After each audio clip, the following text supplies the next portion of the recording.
Pour une, Daniel Obono qualifiait le Hamas de mouvement de résistance. Pour d'autres, refusait et continue de refuser de qualifier le Hamas de mouvement terroriste.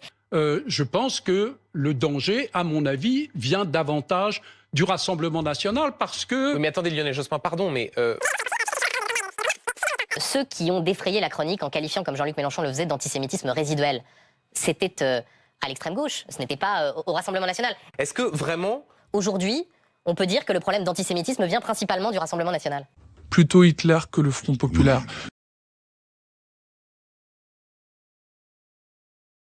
Jospin, vous dites quelques exceptions.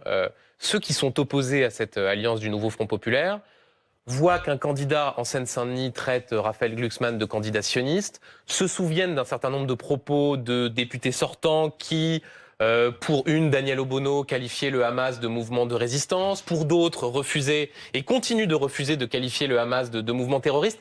Est-ce qu'on peut vraiment balayer ça d'un revers de main et considérer qu'au fond, c'est quantité négligeable? Non, je ne le balaye pas d'un revers de main. Et donc, quand il s'agit de l'antisémitisme, par exemple, ou du racialisme, je pense que cela doit être condamné d'où que cela vienne. Absolument d'où que cela vienne.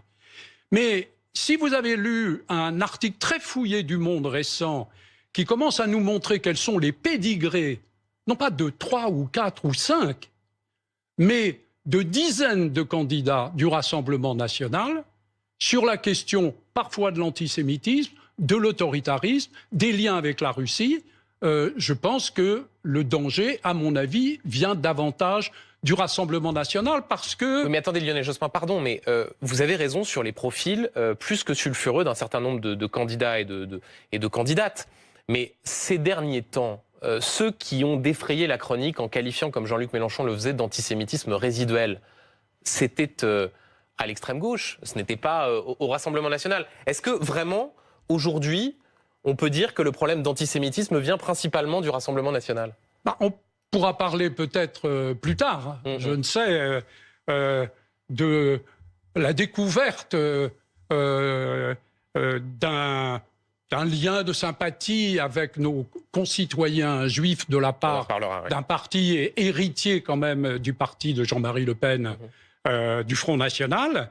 Mais ce que je veux dire, en tout cas, c'est que en plaçant cette égalité entre deux supposés extrémismes, alors que l'Alliance n'est nullement sous l'influence de cet extrémisme à gauche, je pense que le président de la République sert les intérêts du Rassemblement national.